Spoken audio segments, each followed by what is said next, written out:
TBC. I'm going to be joined myself, Jeff Ryan. I'm the TBC product manager with Rob Coote, the product manager for Trimble Access. Today, the goal and the purpose of this meeting is to basically showcase all of our recent releases, but then also kind of highlight where both of us are kind of talking to each other with unique workflows and features and enhancements that came with both of these. So we want to be mindful of your time, and we included both of our products in this one webinar. Just wanted to quickly go through the format today. So basically, Rob will go through his what's new presentation, and then I'll go through mine for TBC.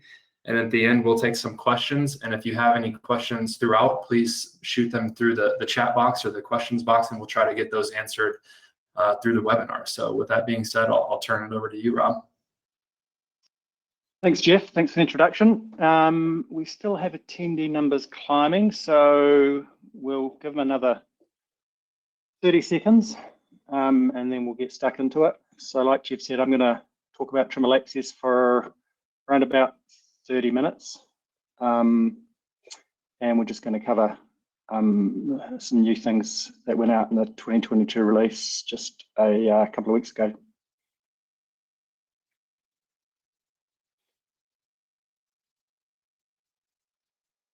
Can you see my first slide, Jeff? And it should have moved on to my second one now. Is that working okay?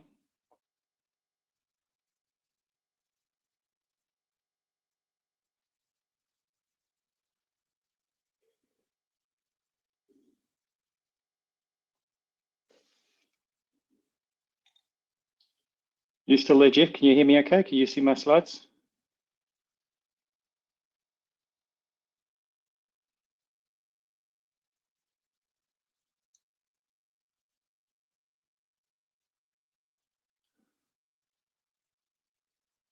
Hey, Jeff, I can't hear you. Just want to double check you can see everything before I get started.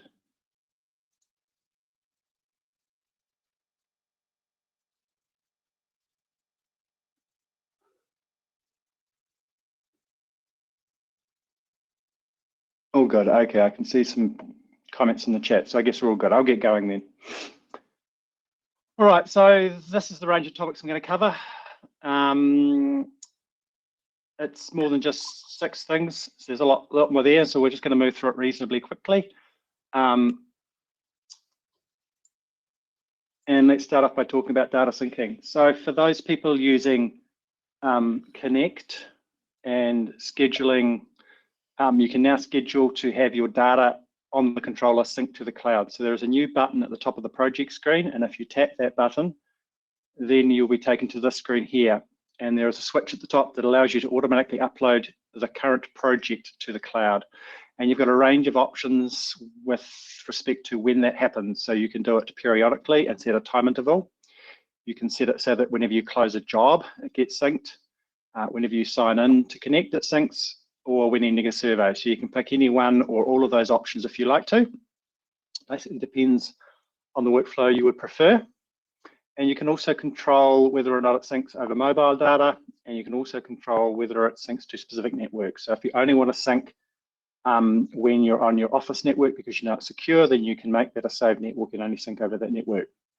So that is Sync Scheduler. It's a great way to get a backup of your data to the cloud. It's a great way to sync your data to the office and get it there quickly and securely. We also have another option under sync settings called Download as Trim. So Trimble Connect can automatically convert some BIM models into Trim models. So Trim models are the TRB file format. This is a Trimble format, and it's used by Trimble Access. Now TRB files are smaller and faster to download and faster to load the first time. The supported BIM formats we now have, as in the past, it's always been just IFC, but now we can support DWD, SketchUp, and NWD Navisworks files. So now the Navisworks files are in beta still, and you must upload them to Connect using Connect Desktop, not using Connect Web. A couple of things to be aware of. So if you want to download those file types, then select the Download as Trim option, and they will appear in Trimble Access. Now we can also support DWG and NWD natively, well, when I say natively, on the controller itself, and then in behind the scenes, Trimble Access will automatically convert those to TRBs whenever you go to use them. So you won't really see that happening, it just happens automatically. This is actually what we do with IFC files. So we're basically treating them the same way. One little thing to be aware of is that DWG files converted to a TRB are not necessarily going to be the same as a DXF. So as with all new features, have a bit of a play with that, see if the DWG files are coming through in that BIM model format in a way that you can use them really well, and if so, great. If not, and you are currently using DXFs, then perhaps you should just stick to using DXFs. For customers using subscriptions, we've made a few changes to make the use of those subscriptions easier. So now most customers that are using subscriptions will use the same controller all the time, and they will leave their subscriptions locked to the controller. So it works more or less like a perpetual license. Now, if you wanted to use that subscription on another device, then you can do that, but you need to release that subscription off that device. And what we've done in this version is made it a bit easier to release that subscription to basically use those subscriptions on different devices. So if one day you're using a TSC7 with your SX12, that's great. If the next day you're using a TDC600 with your 12, something like that, for example, then you can actually move that subscription around and take that with you. But to do that, you've got to release a subscription off that first device, because we won't let you use a subscription on two devices at the same time. So now on the About screen, you have an option here so that when exiting the software, you can control to either automatically release a subscription, prompt me to release a subscription, or to leave the subscription on the device. And when you shut down the software properly, we will take whatever one of those options you've chosen. Now, again, for most customers, they're always using the same device. The easiest thing to do is just leave that subscription on the device. Alrighty, so we've added the ability to translate, rotate, and scale DXF and IFC files. Now this can be really useful if you have a file supplied by an architect or something and it hasn't got local site coordinates. You can, of course, position that using TBC, get it in the right place if you want to, but sometimes you actually need to go out to the field to physically locate some boundaries before you can work out exactly where you want that, that building located. So now you can do that in Trimble Access. And it's a very simple process. It's basically a matter of picking a couple of points out of the model and a couple of points out of the job, and then transferring the model to the job, basically. Now, when you do that, you will be basically creating a georeference WLD file that will sit alongside the original file. So if you want to share that georeferenced file to other controllers, then copy those two files across. At this point, TBC doesn't yet have support for that WLD file. So if you can't bring both those files into TBC and have that automatically georeferenced, but that's something that Jeff has on his list to do in the next release cycle. And I've got a short video here that I'll just quickly run through showing how that works. All right. Actually, I have got the wrong video here. That is annoying. Let's just pause on that and skip over that. I haven't got a video on this one right here now, sorry. We do have a bunch of videos up on YouTube, and we have a link to that from the help portal. So you'll be able to see a video of that one from there. Let's just jump on to the next one. Web feature service. So web feature services. So we've had WMS support in the past in Trimble Access, web map services, and now we have web feature services. Web feature services are a little bit different. They're very similar, but they're different. They provide that same sort of imagery. However, web feature services, they have vectors in them, and you can actually select that data and do things with that data. The other difference is that WMS is sort of a live system whereby as you move around the map, we'll download more map data. With WFS, what we're actually doing is we have a routine where you can actually save that data to the controller and then use that when you're offline. And this is the video that I just started showing in the wrong place a minute ago. So let's just play this one here. So if you go into the layers button, you hit the WMS WFS button, then you come into this screen here and you will enter a name and your URL. We will test that URL, work out whether it's WMS or WFS. And this is the screen here where, I'll just pause that, where basically the instructions are telling you to zoom and pan the map to the extent required, and then tap save to save the WFS as a map file. So give it a name, and I'll push play again, and you'll see that we, as we zoom out, more data will be downloaded. And once you've seen the data on the screen that you're interested in recording, we will save that. So now we've zoomed out, give it a second or two, it's brought down a lot more data. Now we can save down on the bottom right and save that. And now we see it in the list here. And if we expand that, if there's layers in there, you'll see the layers in here. You can control that data by layer if that's how the data is organized. Now we can go offline and we can zoom in and we can actually tap on polygons in here. We can see the attribute information that is stored with that. And we can actually go and do stakeout as well. Now, one thing to be aware of with stakeout is if that data provided is not in the same terms as the job you're working on, same coordinate system, then of course things will not be in the same in the correct location. So that's just one little thing to be aware of.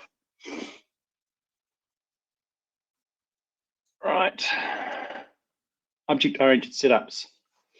So this is a little bit of a niche market that not a lot of you may come across, but for some tasks it's fairly critical. And this is a feature that we added actually last year back in 2021.20. And object-oriented setups enable you to set your total station up in the coordinate system of an object. So where the z-axis of the object is not aligned with the vertical axis of the instrument. So this is used in a couple of key ways, either in manufacturing environments, where the object you're measuring to could be a beam or a concrete slab and it's not sitting flat, or you could be on a moving platform such as a barge or an oil rig where the instrument cannot be leveled. So basically the instrument is set up in terms of that object. Now the improvements we added to the new version is that we have added support for target heights that are now perpendicular to a surface in the object. Traditionally, target heights are always vertical, they always go up, but now we have support under the object-oriented setup workflow whereby you can have one of these special little prisms, magnetic prisms, and you can mount it on a steel beam. And that height that we are working with now is an offset perpendicular to the surface of that object. We've also added support for both phase 1 and phase 2 measurements. So our first implementation, we only had phase 1 support, and our second implementation, we added phase 2 as well. Now this support is something Jeff will talk about a little bit too, because TBC has now got support for object-oriented setups as well. They don't yet have support for this new prism type, which is perpendicular. This was a lot of work to implement in Trimble Access, and by the time we got our work implemented, it was too late for TBC to actually get that feature added into the current release of TBC, but that will be coming in a subsequent release. Surface inspections. We've been doing surface inspections with Trimble Access for a year or two now, but we did not up until now have support for surface inspections on Android devices. We didn't have the surface inspection engine that would run on Android. We do have that now, so we can now do surface inspections on Android. So just a little bit of a background on surface inspections. So that basically allows you to compare scan points with either another scan or with a reference surface. And the process of doing a surface inspection will create that colored inspection point cloud that you can see on the left. And you can see that little scale bar that's showing you the deviation colors. So everything in yellow is about 2 mils off. The dark blues are about 6 mils off. And you can actually tap into that surface inspection. So I've tapped one point in the sort of center of that yellowy area. And on the right-hand side, you can see what the deviation's there. So there's a distance of 5 mils between the design and the scan.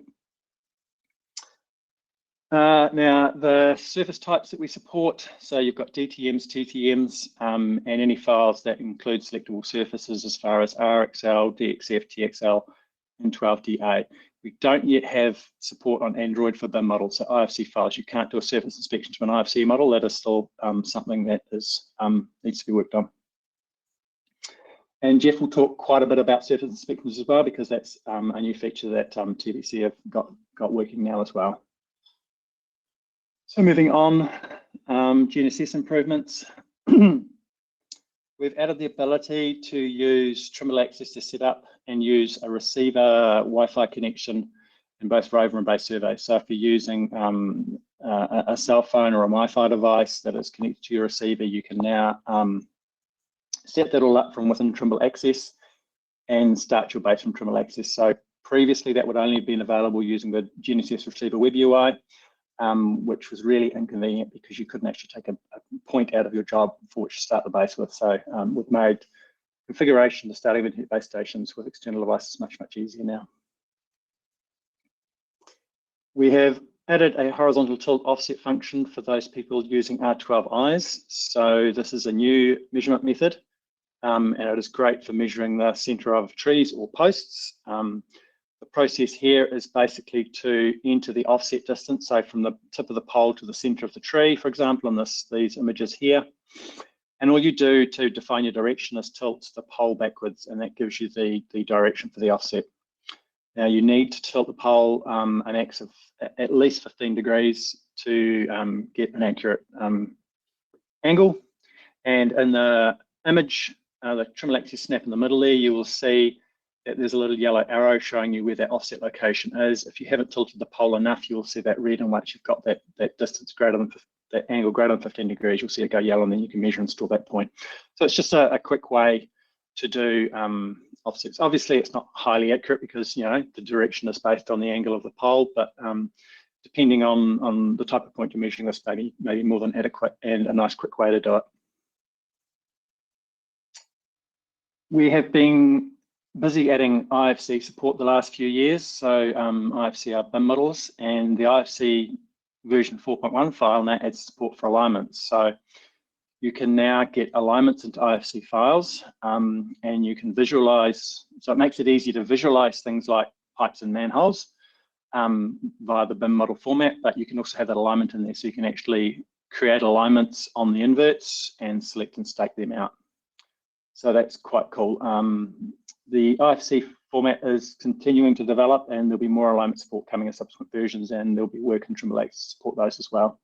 So that's an ongoing process now. One thing to be aware of is that these IFC developments are quite new. IFC 4.1's only been around, I think, earlier this year, maybe late last year. 4.3, I think, is just about to be released. And it will take a little while for packages to catch up and support those products. So TBC doesn't yet have the ability to put alignments into IFC files, but that will come. Other products like Civil 3D and the likes, I believe they have support now, but we're not experts on that. So that's something you need to experiment a little bit with. But it is quite cool being able to do that now. Other improvements we've made to IFC files is you can record all the attributes with the points you are staking from an IFC file. So that's really quite useful. You can review that information in the field, but you also store that with our stake points. In earlier versions of Trimble Access, we weren't able to store the IFC GUID because it was stored slightly differently to the rest of the attributes. We weren't reading and recording that information, but we've added that support now. So that is another little improvement we've done with IFC. And we've also improved the number of places or enhanced the number of places where we are storing IFC attributes. So to start with, it was primarily when you were staking something from an IFC, you'd have the ability to go into options during stakeout and say, hey, I want my stake code to contain my design file attribute. So that's from the IFC file. But now if you create points via other methods, for example, if you tap and go create compute point from the map and save that to the job, then that will store attributes. If you tap on 2 points and compute an inverse, those points are going to get written to the job, and we'll record attributes with them as well. So we've just got all that data flowing through nicely and being recorded. We've made some improvements to the way default attributes are managed with stringing. So stringing allows you to, for example, measure two fences that are slightly different. You can call fence 1 F1, fence 2 F2. And in the past, if you were measuring points along a fence and the attributes changed, then you would change them. You might set the attributes on fence 1, and then as you jump across to fence 2, you want to set the attributes of fence 2. The way the system previously worked is the last used attributes were always just for fence. They weren't specifically remembered for fence 1 versus fence 2. And what we've now done is enhanced it so that when you jump from fence 1 to fence 2, remember the last used attributes for fence 1 when you're on fence 1 and fence 2 on fence 2, basically making it easier to record and, if necessary, update those attributes. In addition to that, you can now, when you key in lines, arcs, polylines, if you give them a code, you can now record attributes with them as well. So that wasn't previously possible.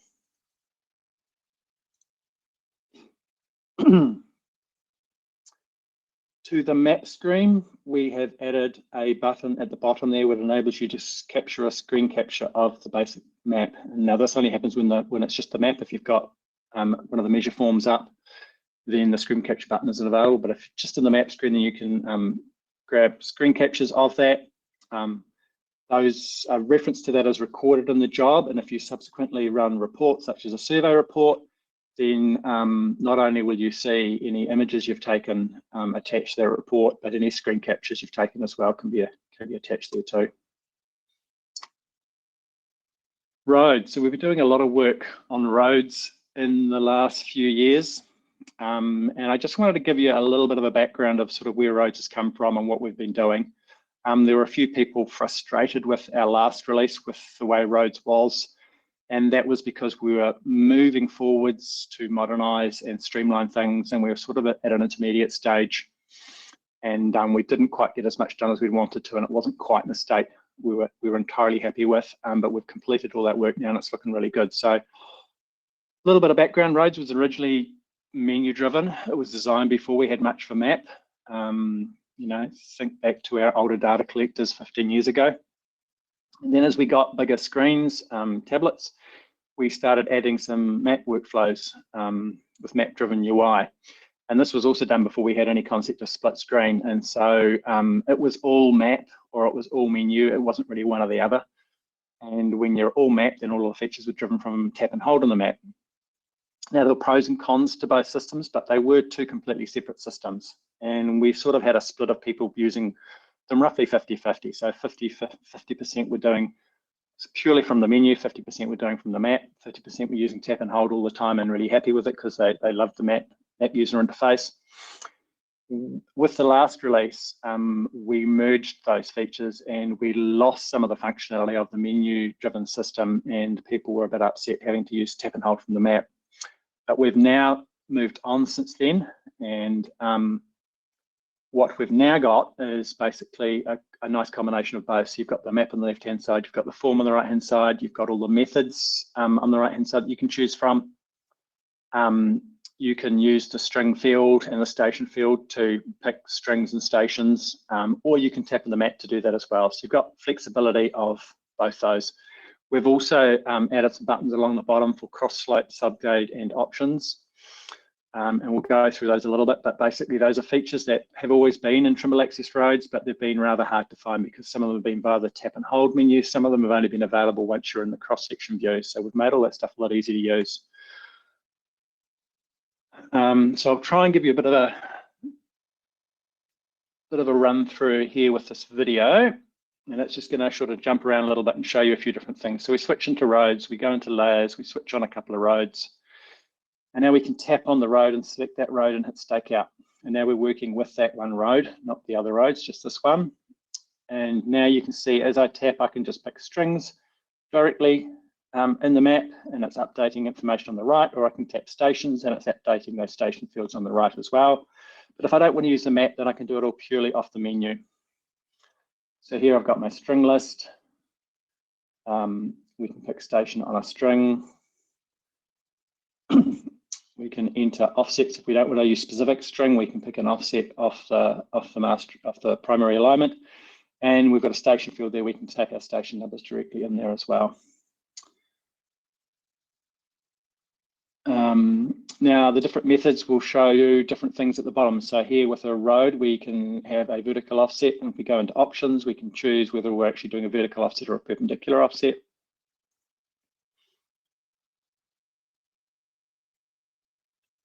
And as we change methods to the string, now you will see we have horizontal and vertical construction offsets.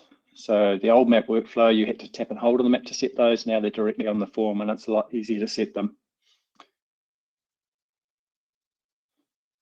As you enter offset information, you'll see in the cross-section view that it is graphically showing you how those offsets are applied. Now don't forget there is a little bit of vertical exaggeration there.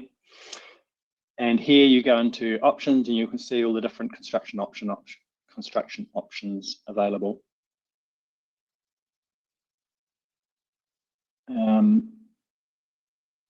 And here you can see there is a station offset as well. So station offset is really useful if you've got perhaps a sample, something that you want to offset, set out the corners for, and you're on a curve. And station offsets will enable you to do those offsets on the appropriate direction. So if we hit cross slope, the instructions on the right will basically tell you what to do. Tap the line that defines the cross slope and then enter the cross slope offset. And you'll get a graphical representation of how it's being applied, so you can confirm that that is actually what you want. And then subgrade, same sort of deal, instructions on the right, define your subgrade, and you will see it applied.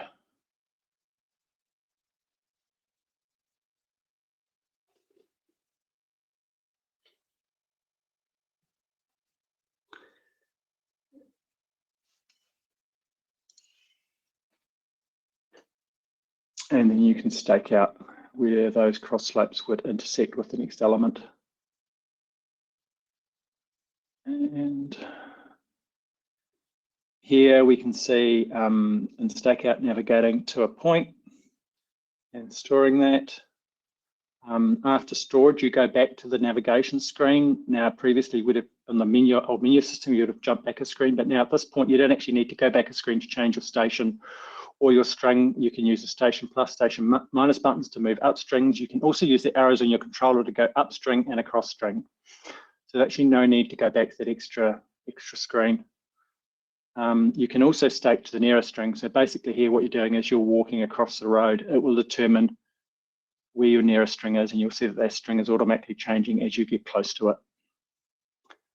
So again, we haven't added a huge amount of new functionality here. What we've done is just make the existing functionality much easier to use and got better map versus form interaction.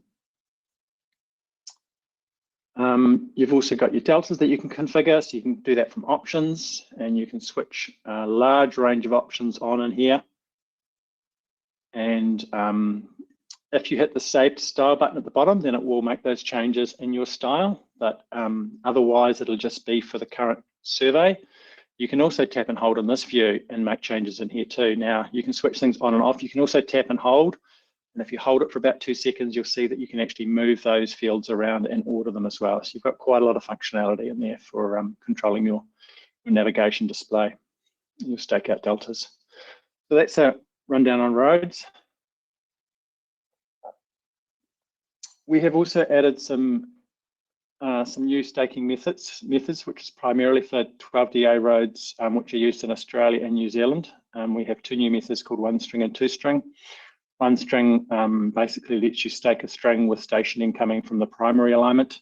2 strings will actually take, again, the stationing from your primary alignment, but you can go left and go right to both of those strings, and you get a v-dis to the distance to the surface formed from those 2 strings. So we'll create a surface through those 2 strings, as well as a v-dis to the primary alignment. So that's something you primarily used in Australia and New Zealand though. The screen here is basically telling you about an Android 11 update coming to the TSC5. So it was pushed out 3 or 4 weeks ago.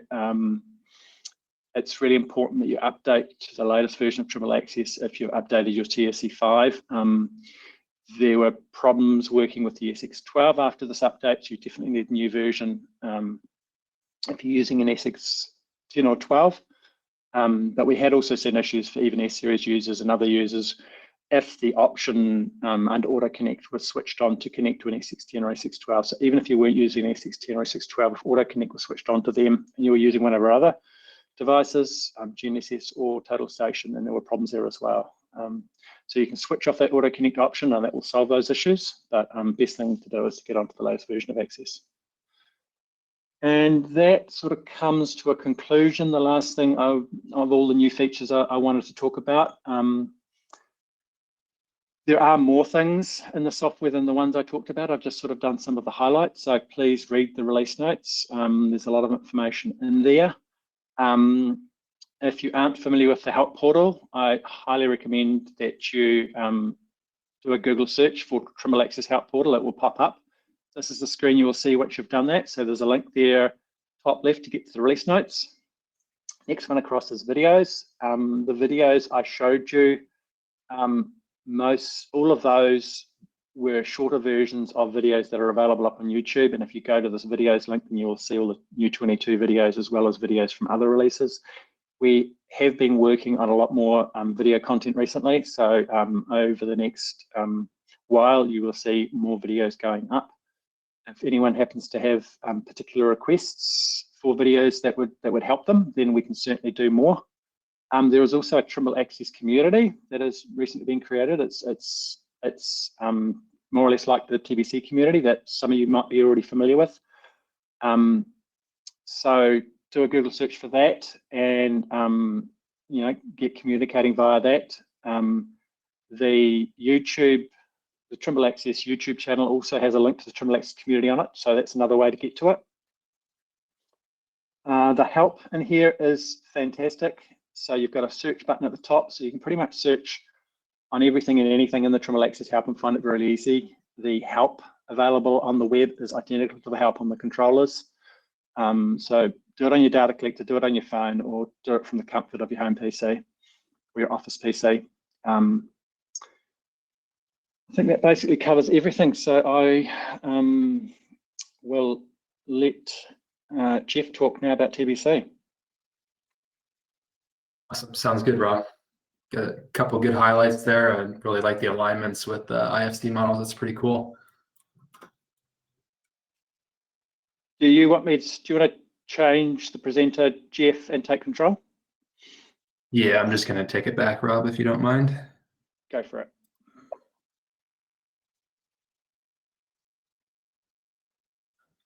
Hopefully it picks the right screen here.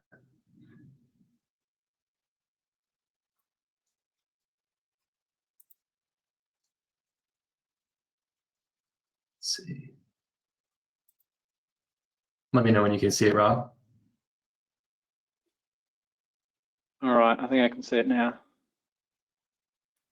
Okay. Awesome. Well, hey, everybody, I'm going to cover everything new in TBC 570. This was released June 1st, so exactly 2 weeks ago. And with that being said, I'll hop right into it. So I'll cover all the new features and enhancements that were covered with this release, and then go over some resources like Rob just did and take some questions at the end there.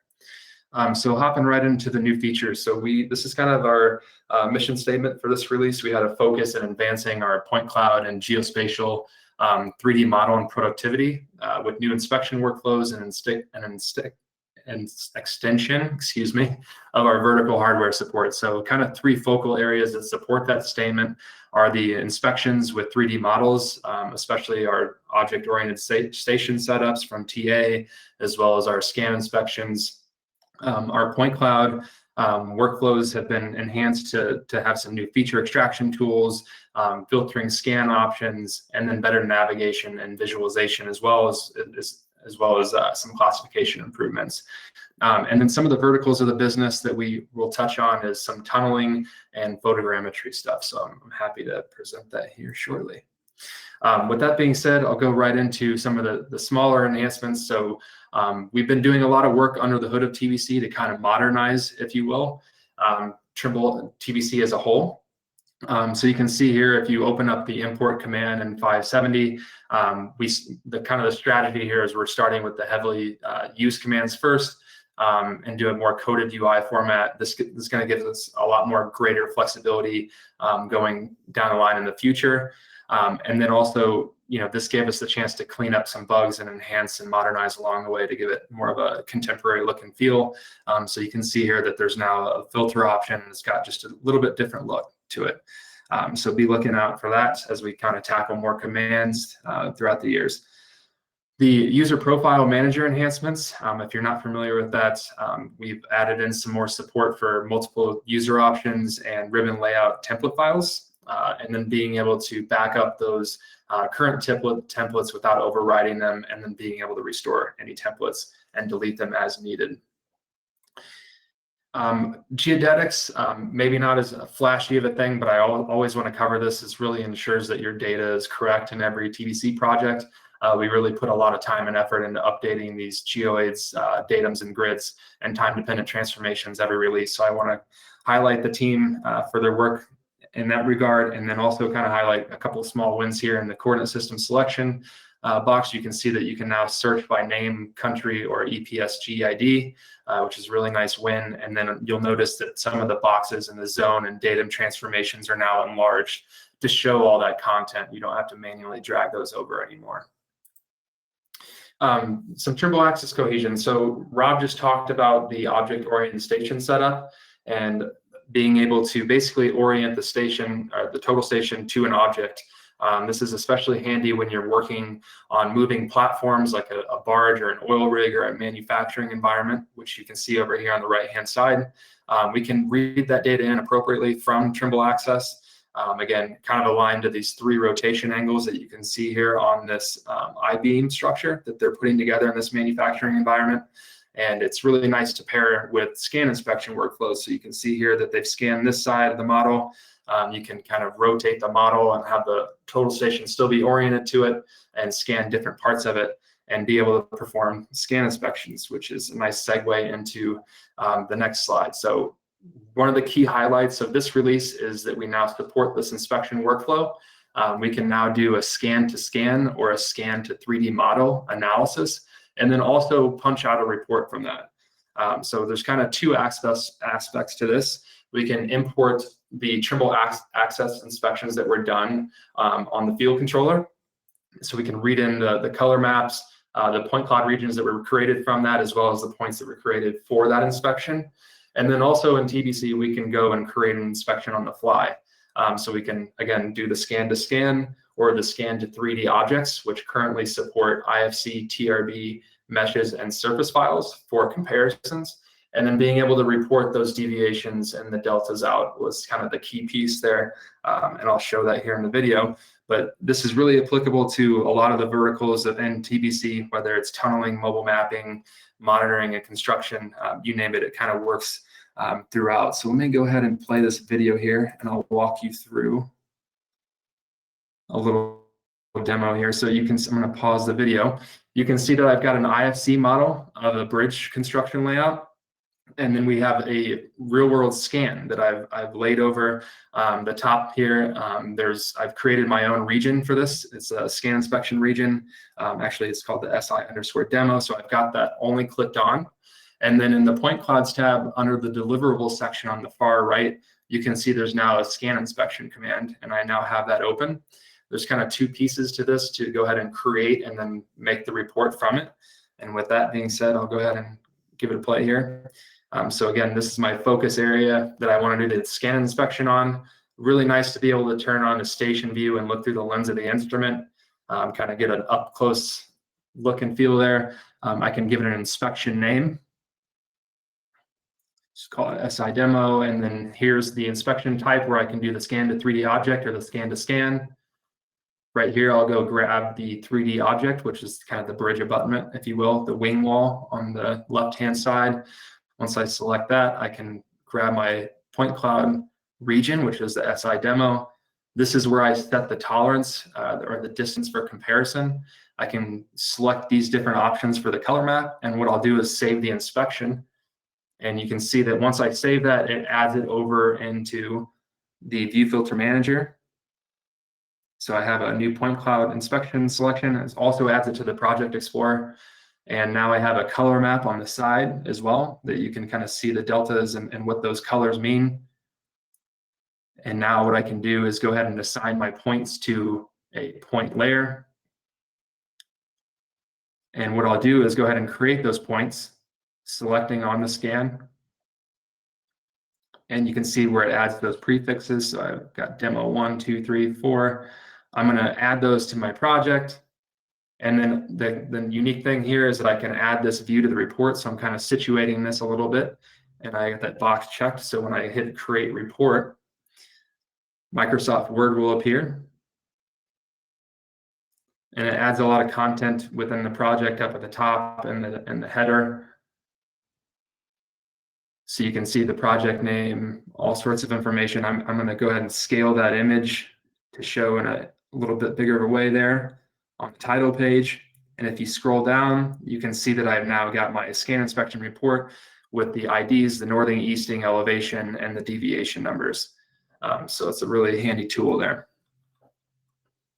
And I think I flip back into 3D view just to show that these points are now added to my project and everything is stored appropriately.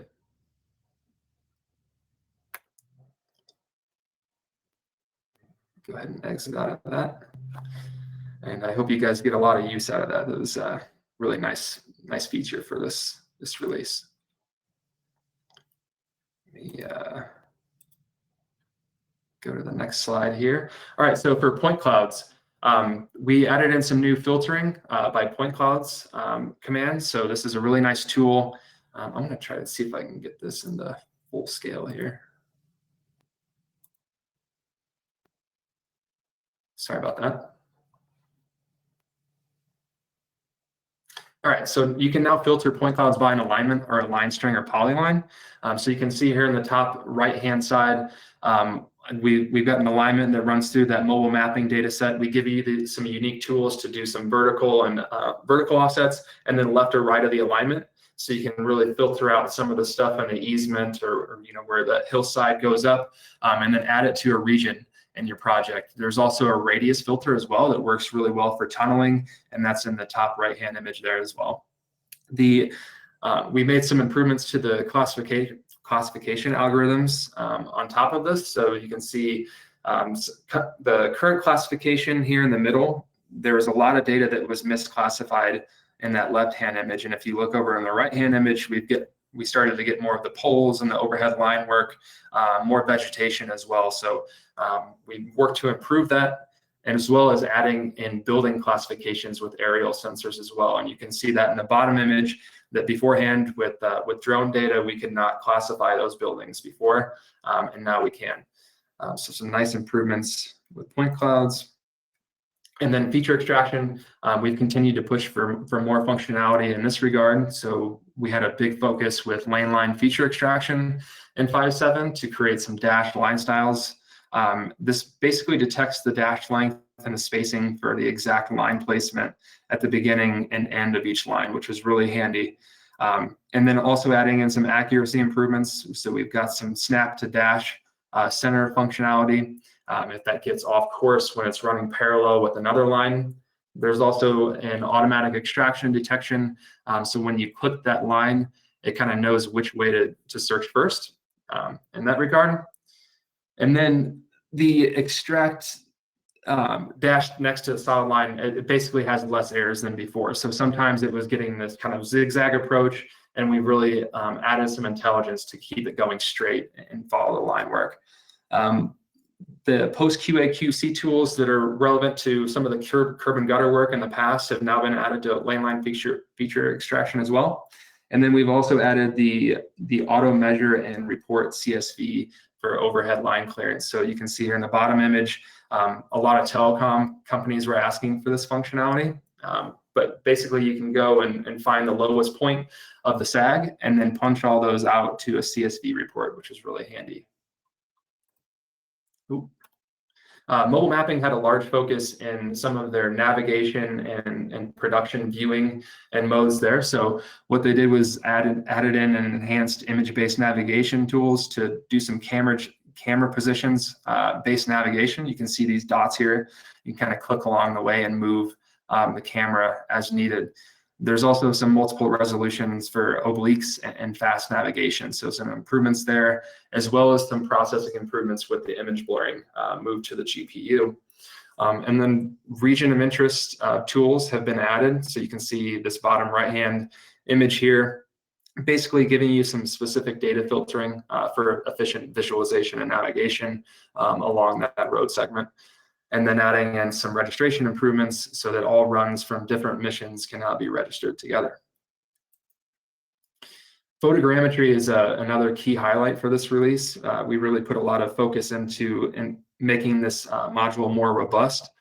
You've probably noticed that from the 5.6 release that we've really tried to simplify this workflow. It's been a common pain point from a lot of you out there that it's been pretty hard to learn, right? It's got a big learning curve, and we really wanted to simplify it.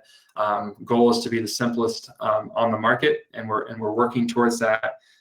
But you can now easily import and process and deliver DJI drone data running the photogrammetric workflow in kind of a left to right clean approach, and trying to do this in kind of 3 steps, if you will. So importing, processing, and delivering. And then one of the biggest improvements in this release is that in the aerial survey subscription, we're now offering all of the scanning functionality at no additional cost. So it's a really nice win there if you guys are looking to move over into the aerial photogrammetry subscription module.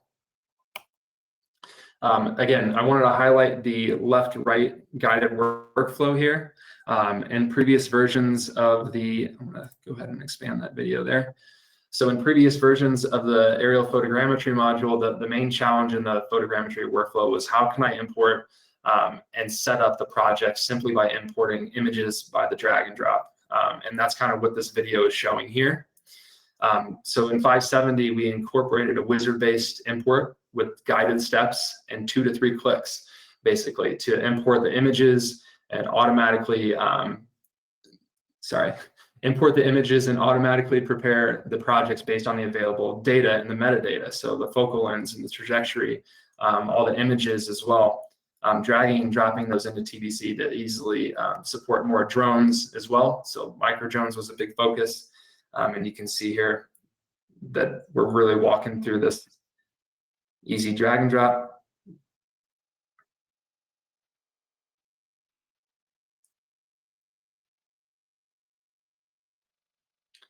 Of course, TBC doesn't have the matrix looking thing here, but it's a cool graphic.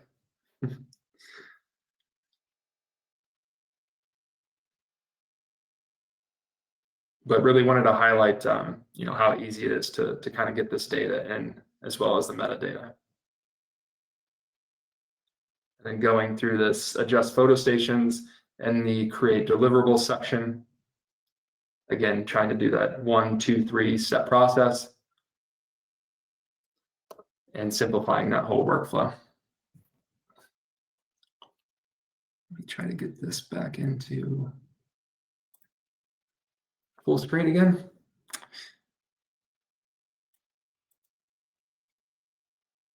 And I'll go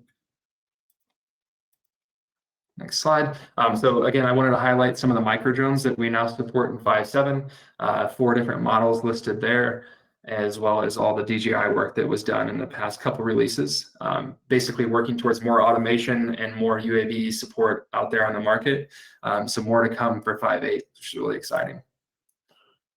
Couple enhancements that we made to the true orthophoto deliverables. So in the past releases, you can see in 5.50, there's a lot of tilt in those images, and we've gotten those to be a straight down true orthophoto solution to get 99% true ground coverage. The only problem with that is that it had an effect on performance, and we've now fixed that in 5.7, which is a nice win.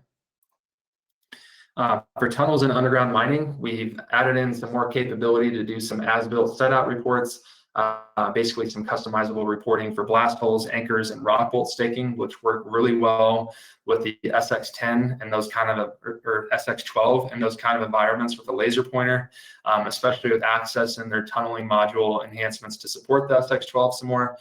It's now kind of a more full end-to-end solution, if you will, to use all Trimble products in a tunnel workflow.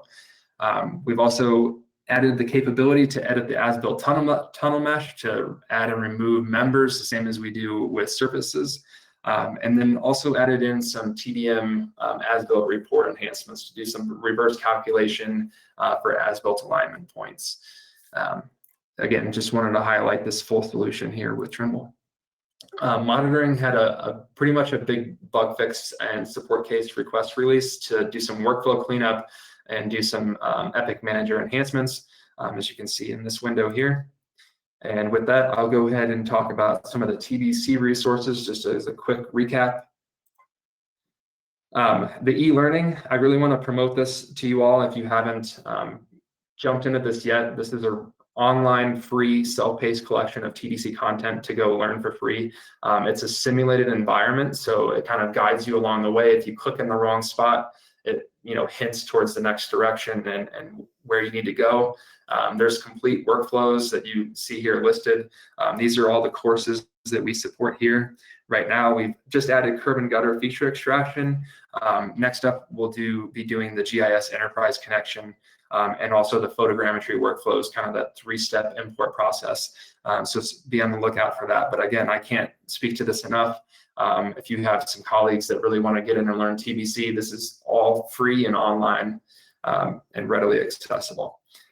The TBC resources, the rest of them can really be found throughout the ribbon, but I want to highlight this resources PDF presentation that's on our website in the product information section. We update this monthly, and it's got literally everything that you would ever need. Previous recordings of webinars linked by topic, you name it, it's in there, and it's a really great resource for all of you guys to go check out. Again, the TBC website's pretty much got everything. The YouTube channel's got a lot of videos that we continue to upload.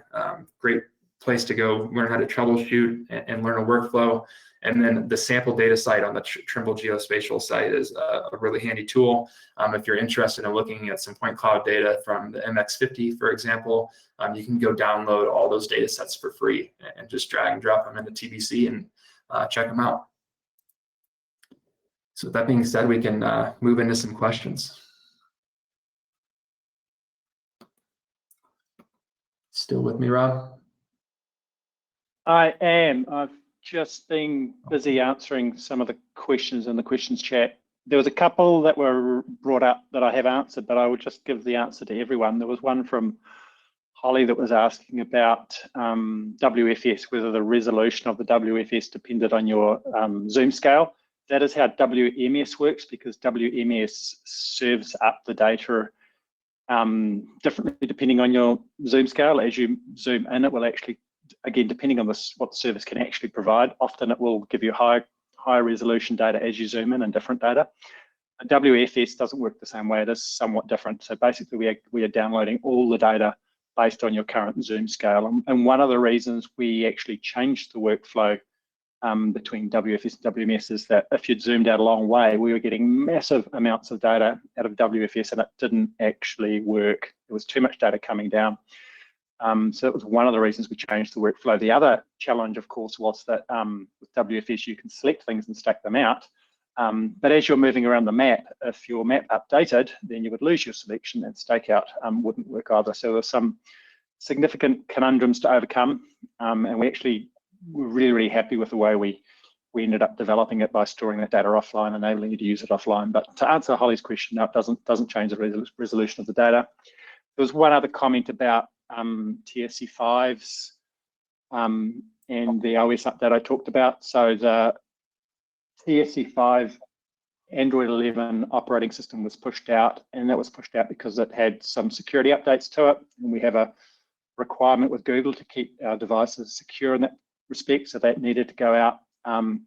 But through our testing, we found there was some differences to do with, I think it was around the Wi-Fi type stuff with the SX12s, and we had some communication issues there that we had to make changes in Trimble Access to. So we put a message into the Android OS that basically said, hey, if you're using an SX10 or a 12, and there aren't many people doing that with TSC5s, but there are a few. If you're doing that, then please don't update.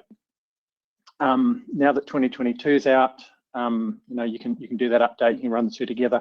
One thing we actually found out subsequently to that is that it wasn't just an issue for SX10 and SX12 users, it was an issue, a potential intermittent issue for anyone that had SX10 or 12 Auto Connect switched on. So if you've got the Android 11 OS and you haven't got 2022 yet, and you are not using SX10 or SX12, then you can actually switch that Auto Connect off, and it will hopefully resolve those issues. But best thing is to get both updated if you can.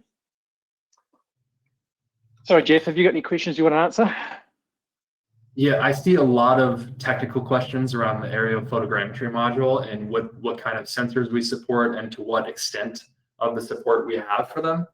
I will get back to each one of you after I talk to Mosen. Mosen Miri, the product manager for Info, has really kind of come on board of the TBC team to oversee that aerial photogrammetry module and really kind of beef this up and make it more robust. So I will get back to each one of you with more answers on those.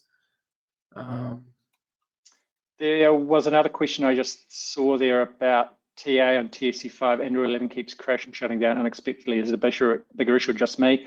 I'm not aware of that being a bigger issue, so not sure what that's specific to, but I would suggest getting the information into your distributor, and we'll definitely check that out.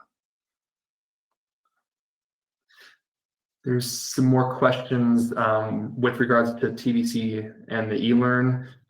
Yes, I think that even with hardly any experience, we have some courses that really start out with the basics and get you worked up through some of the more complex workflows. So I would definitely refer you to hop in there and just start with some of the simplistic workflows to start.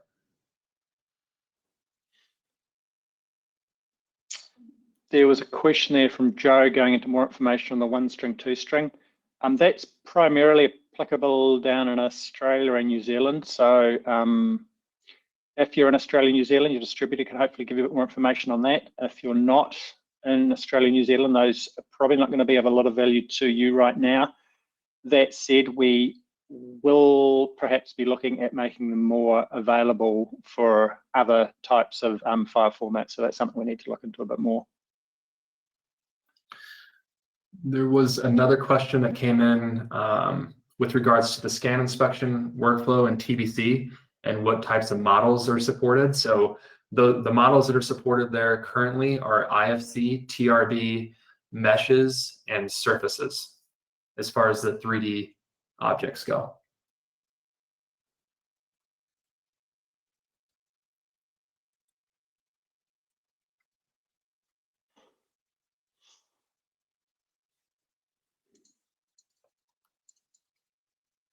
The TBC resources are linked in the PDF in this presentation, but I would, like I said, just go to the TBC site and scroll about midway down, and there's a link to the TBC resources PDF that's on the site, and it'll have literally everything that you would need linked in that PDF presentation.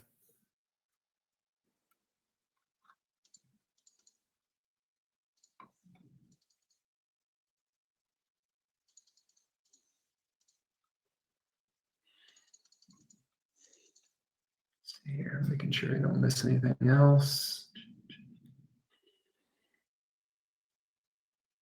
There was a question from Sean about why Access holds the offset from the previous topo shot when you check into your backsite. That's not one that I'm aware of anyone having raised with us, so I'll have to have a little bit of a look into that and see what's going on. So I'll investigate that one.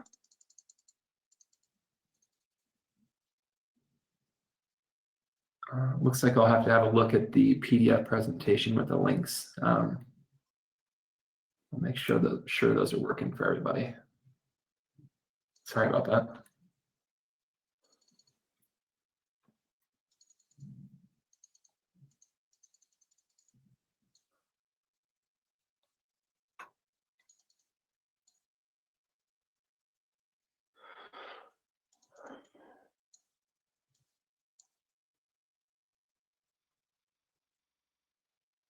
Right. One of the other issues, well, one last quick thing, there was a couple of people that asked about whether we have any resources as far as a compendium of WFS, WMS services for North America, or in fact the world. We don't really have all that information.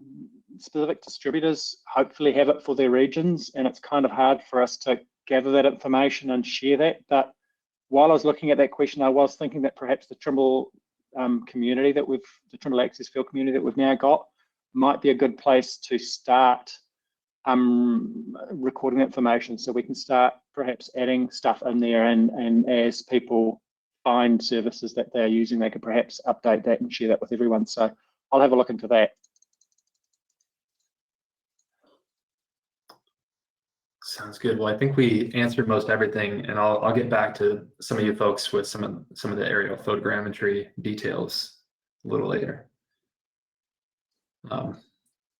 You good on your end, Rob? Yep, I'm all good, thanks.